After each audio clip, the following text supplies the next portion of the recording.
Welcome back to the session. So in our previous session, we were discussing about page replacement, and we are getting into the different algorithms, page replacement and frame replacement algorithms. There are two types. There is a frame allocation algorithm and a page replacement algorithm. So with respect to frame allocation algorithm, it will determine how many frames to give each process and which are the frames that is to be replaced. So these two things can be happen by using frame allocation algorithm. And we have page replacement algorithm, so that we can trace out which is having the lowest page fault rate on both first axis and re-axis. Then we are applying evaluation, that is evaluate algorithm, by running it on a particular string of memory references. So based on the reference string, so here you can observe, so we have ready with the string and computing the number of page faults on that particular string. So this is nothing but this is just a page numbers. These are the page numbers, not that full address, as we know. So here clearly represented. These are all the page numbers, not that exact address. So repeated access to the same page does not cause a page fault. So repeated access to the same page. So here you can see 0 and 2 and 1, sometimes 1 and 3 are the repeated pages. So if it is a repeated access to the same page, does not cause a page fault. So the results depend on number of frames available. So based on the number of frames available, so the result page fault may vary. So consider this particular scenario as for a reference string. So this is a reference string is nothing but number, page numbers. Moving further, so we first encounter FIFO, first in first out. So this is a reference string. So according to the assumption, we have right now 3 frames. On the other hand, 3 pages can be in memory at a time per process. So this is the scenario we're supposed to follow through. So we can have 3 pages in a frame. So out of that, we have 3 frames as a bunch. 3 frames with 3 pages can be in memory at a time per process. So we'll see this first in first out FIFO algorithm. So now, so according to that, first in first out. So this is a reference string, nothing but page numbers.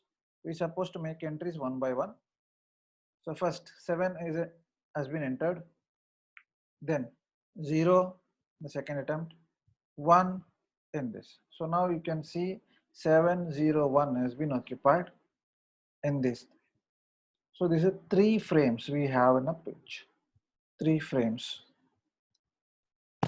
Next, after this 2 has been entered, that is page number. So according to that, first in first out, according to first in first out, 7 has already entered at first. So this should be replaced. So that's why 2 has been entered.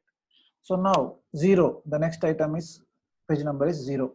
So 0 is a repeated because we have already 0. So no need to have the exact copy again. So it is already entered. So next is 3. So according to that, supposed to remove 0. Right. So then instead of that 0, 3 supposed to be entered. Then after 3 again 0. So 0 is least accessed. Last time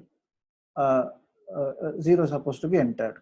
So right now, so according to that, 1 is the last item that is to be replaced because it came over here. So the in place of 1, place 0, 2, 3, 0. Then 4 that is over here. Then 2 in place of 3. Then it is 3 over here. So this is how first in first out algorithm works for page demand pages. So that is nothing but page replacement algorithm. So we are trying to replace each one by one page whichever entered first in the queue. So according to that particular scenario, calculate the page fault now. So page fault will occur only when if we do not have that particular frame, we do not have the frame on that current situation. So that is according to that we will get 15 page faults. So now according to that we can vary the reference string. So that is by adding more frames. So on the other hand, by adding more frames in a particular page, it will result in a more page fault, because whenever we add more number of pages over here, it will be the, because it's supposed to wait for a longer period.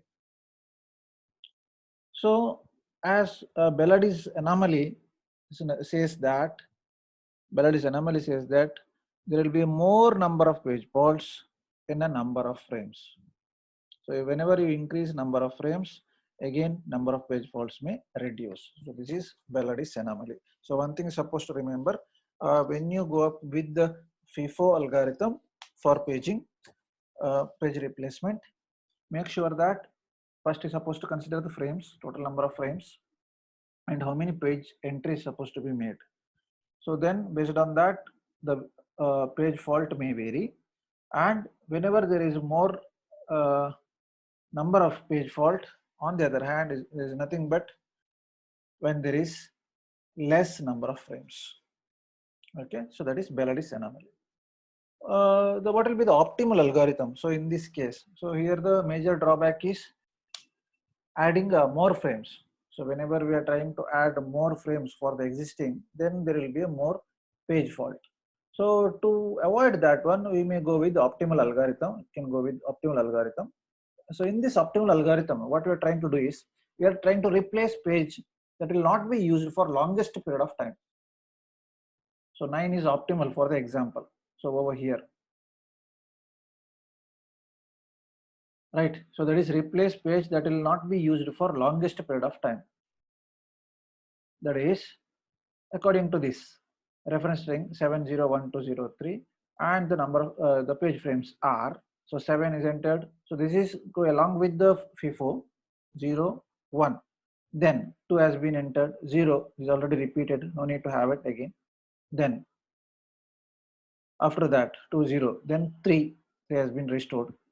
After that 0 is already available, because is supposed to replace page that will not be used for longest period of time. So according to that longest period, 0 is already utilized. So replace that 0 by 4.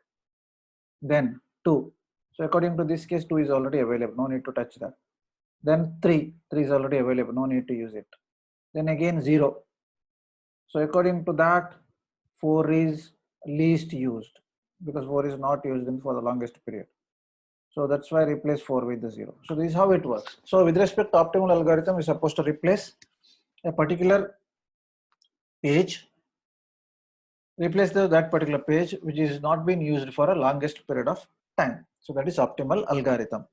Moving further, LRU, that is the least recently used algorithm. So with respect to LRU, least recently used algorithm, so you're supposed to refer to the previous case, that is use past knowledge rather than a future. You're supposed to replace page that has not been used in the most amount of time. That is least recently used algorithm. So replace page that has not been used. Associate time of last use with each page. Consider the scenario now. So we have seen the reference string. The page frames are same, 3 pages for 3 frames. 7 and 0 has been entered, 1. So next step, 2. So you're supposed to replace least recently used. Least recent, that is 7, because it came initially. So replace that 7 with the 2. Then 0, no need to change because we already have that. Then 3, according to the reference string 3. So according to that, 1 is least recently used. So replace that 3. Then 0, already available. Next 4 is replaced in place of this 2, and so on. So with respect to, in this case, the page fault is 12, because we are trying to replace least recently used. So it is better than FIFO, but worse than optimal algorithm. In general, this is one of the good algorithm and frequently used. But how to implement this one? So in coming to the implementation part, it is a little bit tricky to implement this LRU, because each and every time we're supposed to check which is the least recently used. Right? Either we can make use of counters or stack or page tables. So we can make use of counter implementation. So using counter, we can count easily. We can set up the clock. So every page entry has a counter. Every time page is referenced through this particular entry. Supposed to make entries in that counter, update the counter, and then copy the clock into the counter. So then when a page needs to be changed, look at the counters to find smallest value, that is least recently used. So you're supposed to search it, search that particular table. So this is one of the methodology. Then you can replace it. So using counter, every page, for every page entry, there should be a counter. So each time, whenever a page has to be replaced, you're supposed to make entries in the counter and supposed to change it. And the same thing should be repeated so that you can have a counter. So using this counter, we can easily recognize which is the least recently used. That is one option. Second option is using stack. So this is another approach. So using stack, you can keep a stack of page numbers in a double link form. That is, each should have a page which is referenced and move it to the top. It requires 6 pointers to be changed. So that is nothing but whenever a page is accessed, you're supposed to pull that page from the middle of the stack and place it in the top. Okay, so we'll see the example setup over here. Yes, here you have. So here use of stack. So now reference string is 470 710. This is a reference string. So we have two stacks, stack before and stack after. So now initially we supposed to fit all these references page numbers into this particular stack. So 47012, that is 4701 and 2. So now 4, please have a look. We started with the 4 that has been entered, then 7 that has to be entered, 0 that has to be entered, then 1. So now we're supposed to check whether that particular thing is already appeared, because we are making use of LRU, least recently used string. So according to that, we're supposed to search it, right? So now in this case, what happens is, whenever there is the LRU page, that is will always be in the bottom of the stack over here, in the bottom of the stack. So because it requires a removing of the objects, removing of the pages. So each time we're supposed to cross check with this. That is, either it belongs to the other stack or this one, using the stack algorithm. Okay. So now what happens is, each time, so now we just will compare with this particular set of values. Okay. So now keep a stack of page numbers in a double link form. So we're supposed to have a double link form. So we have a double link, stack A and stack B. Next, page referenced. Move it to the top. Move it to the top. Page referenced, that is 4 is already referenced. That is to move it to the top. Then require 6 pointers to be changed. 6 pointers supposed to be changed. So now according to that particular situation, so each update, because of the 6 pointer update, this is a little bit more expensive and no search for the replacement. So one thing is LRU and OP, that is least recent used algorithm, and optimal algorithm are the cases of stack algorithms only, because they won't have the Belady's anomaly, because when we try to increase the pages based on the frames, so we don't be having any delay. That's how this stack algorithm works. So whenever we wanted to replace this thing, we'll make use of LRU along with this, then it will move to the top. So over here, according to that situation, 4 has been encountered, 7 has been encountered, then 0, then again 7, that should be moved to the top. Then 1 is already available. So when the particular page number is already available, no need to have it, right? No need to have a same copy, because we have a same thing. Then 0, that is also available. Then move to the 1, that is also available. Then move to the 2. So 2 is overloaded over here. and so on. So this is how it updates. So we can go with the approximation also, LRU approximation algorithms also we can have, that is for the page replacement. So this is for the reference bits. For example, LRU needs special hardware. There is a least recently used because we're supposed to maintain either we saw the counter setup also. So instead of that, we can have a reference bit. So whenever with each page associated with the bit, initially it is set to 0. Whenever a particular page is referenced, bit set to 1. So whenever the bit set is 1 bit which is set to 1, then you're supposed to replace it. Replace any with reference bit 0 if 1 exists. Otherwise, you're supposed to keep it as it is. That is reference bit. You're supposed to have the copy whenever we wanted to replace. And then we can have a second chance algorithm. On the other hand, we can call it as a FIFO plus hardware provided. Nothing but FIFO with the clock. If page to be replaced has reference bit that is equal to 0, then replace it. Otherwise 1. So you're supposed to set the reference bit to 0 so that we can have a page in the memory. Then replace the next page. So here you can see that second chance. So here is the reference bits. So if it is 0, you're supposed to replace it. If it is 1, keep it as it is. So according to that, next victim is 1. So now supposed to set up like this. That is circular queue of pages. Okay. So now how this works actually? So you're supposed to have a reference bit. Whenever each page bit is 0, then keep it as it is. When page is referenced bit set to 1, then you're supposed to replace. So if it is reference is 1, then you're supposed to replace which is having 0 now. Then same thing should be repeated. That is what it is over here. Okay. So we can enhance this second chance algorithm also. So we can make use of another bit, that is modify bit. That is supposed to have ordered pair reference and modify like 0 0. So if it is 0 0, neither recently used, not modified. If it is 0 1, not recently but it is modified. 1 0, used recently but it is clean or not modified. 1 1, recently used and modified. So now whenever you get this 1 1, then probably it is used again soon because it is recently used and already modified. And no need to write before the replacement.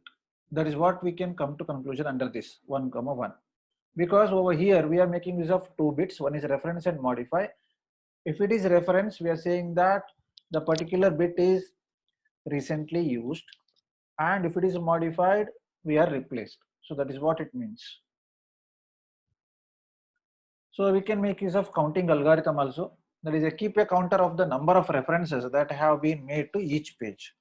So that is LFU, least frequently used algorithm, and most frequently used algorithms. So with respect to LFU, it will replace page with the smallest count.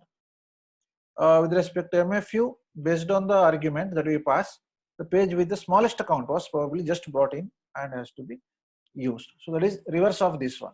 That has to be continued with this. We can have page buffering also.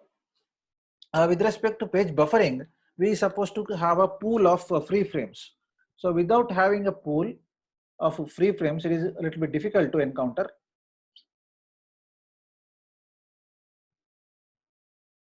So with respect to this, the frame, whenever we have a free frames in a pool, the frame available when needed. So not found at fault time. So that it is very easier to have those pages.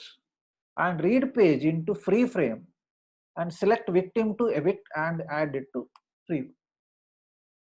So nothing but supposed to read that page into the free frame from the storage and suppose identify where to replace, put it there, and then to free is supposed to update the bit. This is what we do with the when we have a free frames. On the other hand, we can keep a list of modified pages so that when backing store otherwise idle, write pages there and set to non-dirty so that we can have a non-dirty page or invalid. pages. So we can keep free frame contents intact and note what is in them. So that is, we can have a track on the free frame contents. So that is, whenever whether those frames are frequently referenced or shifted or replaced, not shifted, replaced. So then we can have a track of that. That is, if referenced again before reuse, no need to load contents again because you already have it. So it is generally useful when to reduce penalty or delay, right, with the page buffering. So when you say page buffering is nothing but we are trying to maintain pool of free frames. Whenever there is a free frame, we are supposed to have a page from the storage over the pool of the free frame and replace the bit, saying that why you supposed to replace the bit, because you already loaded one particular page from the storage and you're supposed to update the bit. And then there is one setup. Second setup is we can have the backup. That is, whenever the list of modified pages are available, it is very easy to have a track. That is second point. Third point is we can have a copy of that entire frame contents, so that no need of the same value or same page, no need to copy again and again repeatedly. So that is the use of page buffering algorithm. So the major use of this is have a OS with respect to operating system guessing about future page access. For example, say if you have a lengthier program, it can predict which is the next instruction to be executed. So that is via the help of this page replacement. So the OS can guess about future page access, and some of the applications have better knowledge. That is, whenever it is easier to have a database track, can easily track. For example, whenever say you have a table with 10 rows, you executed select star from table name.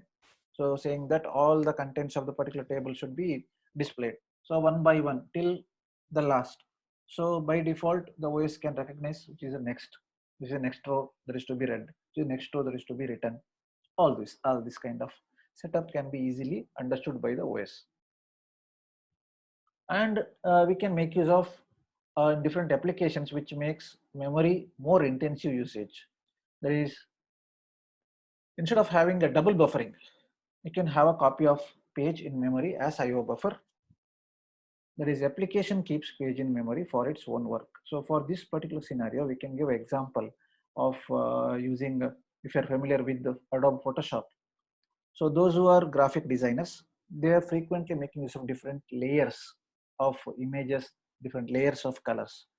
Instead of having copying from the storage again and again, so via making use of buffers, can easily copy it from that IO buffer. So that application keeps page in memory for its own work.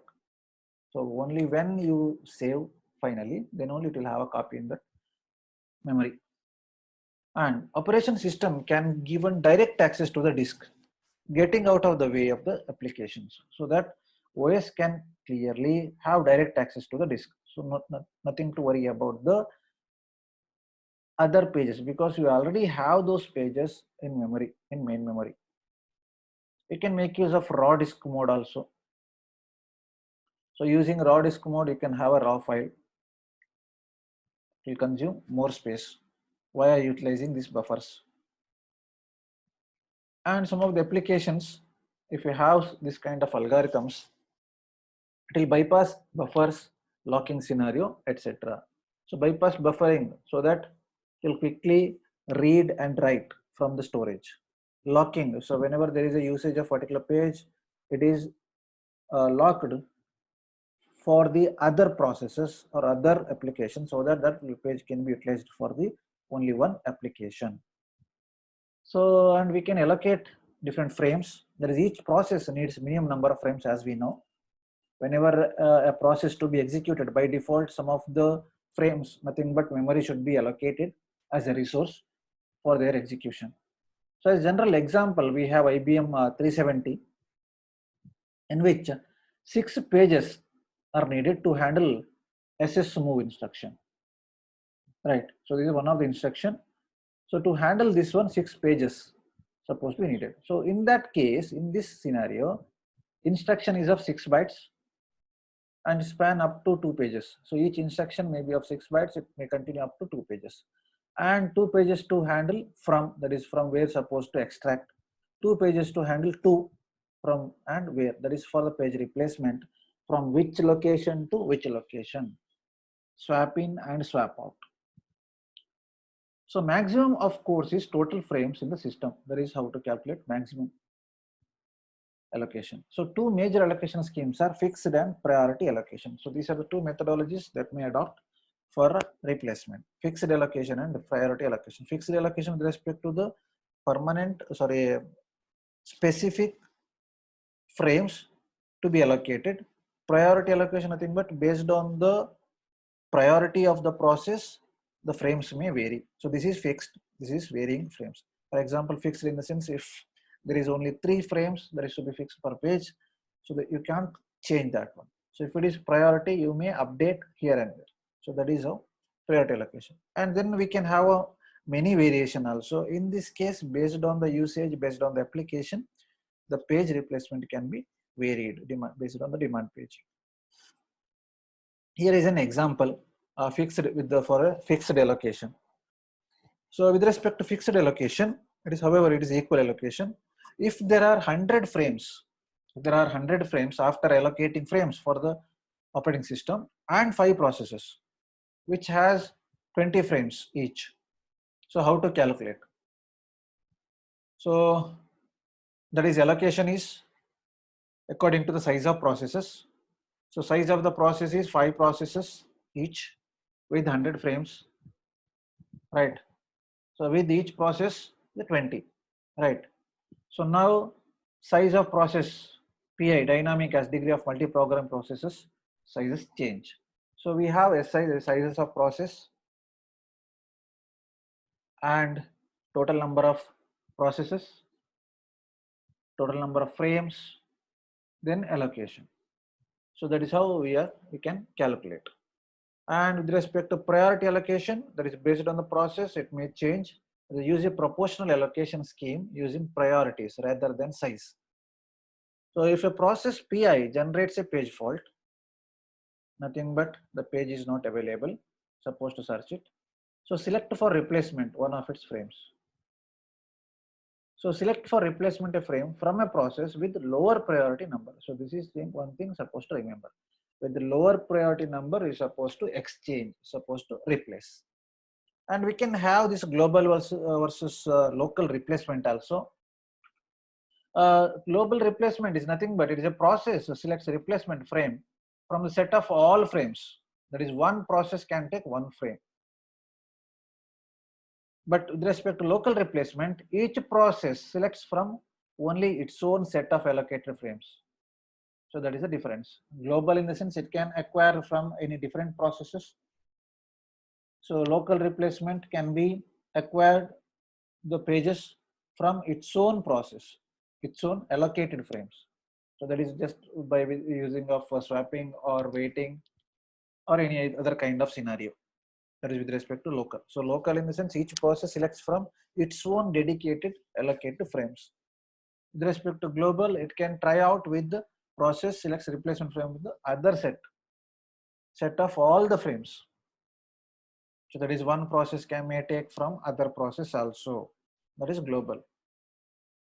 And we can have a non-uniform memory access, also called as NUMA.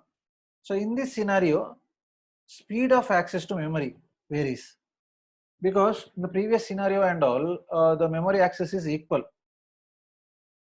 So in this case, whenever a system board containing CPUs and memory, which is interconnected via a system bus, so non-uniform memory access may exceed or the values, the frames may vary based on the system bus. That is, the performance is measured in terms of the allocation where the frame allocation takes place nearby, that is close to the CPU in which the thread is scheduled. So for example, we can give an example, say you wanted to buy a pen. You have 2 shops from your location. Say consider you are staying in your home, you are supposed to purchase a pen. You have 2 shops. One shop is nearby say petty shop within 100 meter. Second shop, so in that petty shop you'll get a pen, but whatever the available is supposed to take it. With respect to another shop, there is around 500 meters in a distance, so which is having many branded pens, you have more selection. So now, according to the optimal performance is considered. So whichever the pen you grab first, that is, if whenever you buy the local pen, so that is, if such is the case, then we can expect the performance is more. That is optimal performance. That is what is intended to do. So it will allocate the memory close to nearby the CPU itself, so that you can finish your work, you can finish your assignment, you can finish up your write up. So if you are moving to 500-meter shop, you may get a choice, but you are taking much time rather than this particular petty shop, so that the performance may degradable. So now modifying the scheduler to schedule the thread on the same system board, that is, can be possible based on if that particular CPU is busy, the nearby location is busy, so then you may go with the other one, so that you can modify the scheduler. So this thing can be employed in Solaris as well via creating I groups. That is, a structure has been maintained to track CPU memory with the low latency groups. There is a delay when there is a swap in or swap out, complete structure has to be maintained, and using with the scheduler and pager. Whenever there is a possibility, supposed to schedule all the threads of a process and allocate all the memory spaces. That is what we discussed in the previous case also. That is, whenever there is available at free frame, supposed to have all those pages from the storage to over here. Same thing is applied here also. That is with the non-uniform memory access, NUMA. Coming to the thrashing part,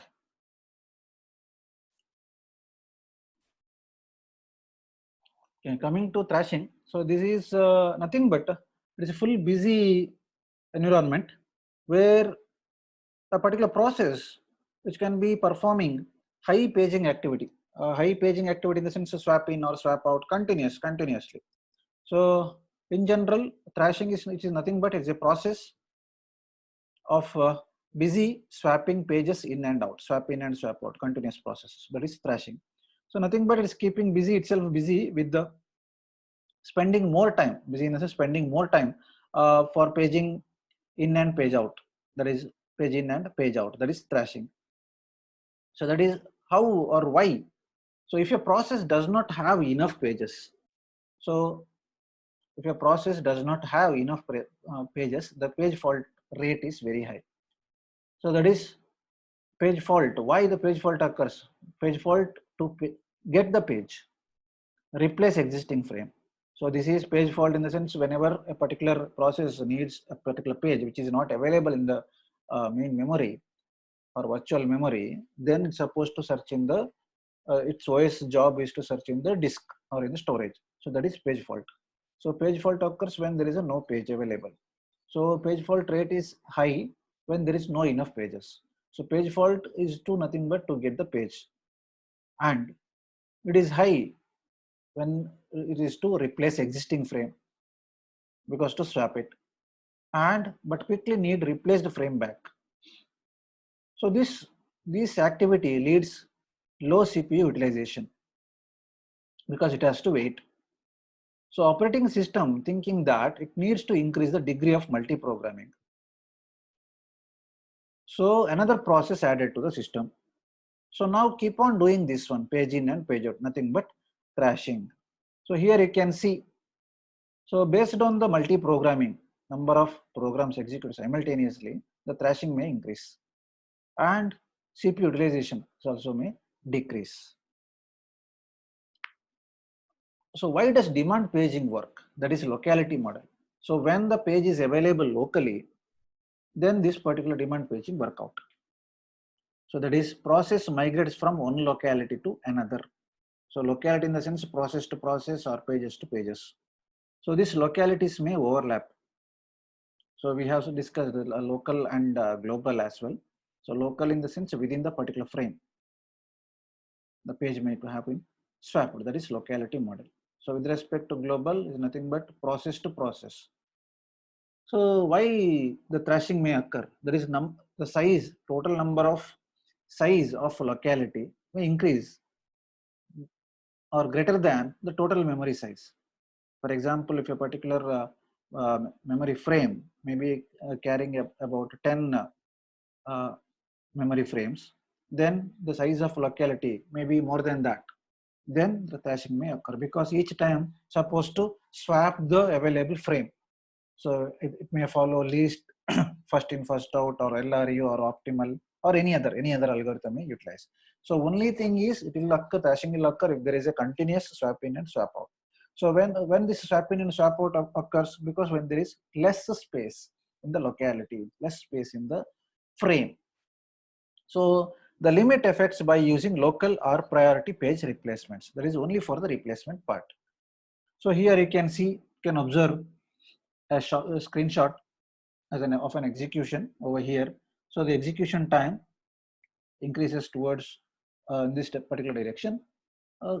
Just check with the page numbers. So here 18, 20, 22, 24 multiples of increases with the addition of 2. So here it is increased. So the memory reference pattern may increase based on the execution time. So we have a solution also, that is working set model. So that is working set model, which is nothing but working set window is supposed to set up. So that is a fixed number of page references can be done for a given period of time. A fixed number of page references. For example, for 10,000 instructions only. So that is equal to total number of pages referenced in the most recent times. So this total number of pages referenced in the most recent. That is very based on the requirement, based on the application, it may vary, but still it is total number of pages referenced in the most recent times. So if this is too small, it is too small, it will not encompass entire locality. The size is working set window, or on the other way, you can say the frame size is very less, so that locality is not at all enough. If it is too large, several localities we may include. So then supposed to encompass entire program is equal to infinity, it will encompass entire program. So keep on doing it. So over here you can observe working set T1 with the 1, 2, 5, 6 and 7. This is working set T2, that is 3 and 4. So now club these two. So over here we will have a set which is frequently visited, fixed number of page references, and we have another set. We are supposed to merge it. So we are supposed to approximate it, or whenever there is a need, we may swap it from here to here, from this working set to this working set when there is a reference. This is how working set model works. So now who will keep track of this working set model? So we approximate with interval timer plus a reference bit supposed to maintain. For example, consider 10,000. 10,000 instructions we have. So now timer interrupts after every 5,000 time minutes according to timer. So we are supposed to maintain a timer. So for every 5,000 time minutes, there is a timer, and at that time 2 bits for each page can be recorded. So whenever a timer interrupts, copy and sets the value of all reference bits to 0. So whenever a timer interrupts, you are supposed to copy the page and set the values of all reference bits to 0. And if one of the bits in memory that is equal to 1, that is page is in working set. Otherwise, you are supposed to copy. So we have 2 references, 0 and 1. If it is 0, if the set is 0, then you are supposed to copy. If the bit is 1, then we assume that the page is already available in the working set. So no need to copy, so that we can easily keep track of that particular working set. But we have some drawbacks also. It is not completely accurate, because each and every time, so it will check only once for every 5,000 time minutes according to this particular situation. So in between, if something happens, there is sure for a page fault. So we can increase this one. Instead of 10 bits, instead of 5,000, can improve 10 bits and interrupt every 1000 time minutes, so that we can increase the efficiency performance of this particular working set. So coming to the page fault frequency based on that working set sequence. So this is the more direct approach than working set. So it will establish an acceptable PFF, that is page fault frequency rate, and use local replacement policy. That is, we will have a dedicated setup in such a way that, so if it falls within that particular category, that is page fault frequency, then it is okay, you can manage with the local. So that is, if actual rate is too low, process loses frame. If actual rate too high, process gains frame. So this is what is represented over here. So we supposed to have a upper bound and lower bound. So we supposed to make sure that our data frame must be available within this particular range, upper bound and lower bound. So if it is less than lower bound, we are going to lose the frames because decrease number of frames because of page fault rate. And if it is too high, then it will gains the process. Page fault rate may also increase. So when you compare with these two, that is working set and page fault rates, so there is a relationship between working set of a process and its page fault rate, because total number of working sets we can map with this. Working set changes over time because of peaks and valleys. So here you can observe. So based on working set, we suppose to set based on the time frame. For every 1000, we can take a picture and we can change it. So with respect to page fault, when you compare with that particular scenario, over here, so it may change over time. So that is about the thrashing and virtual memory management. So if you have any clarification, please get back. We'll start the session after a short break with the file systems.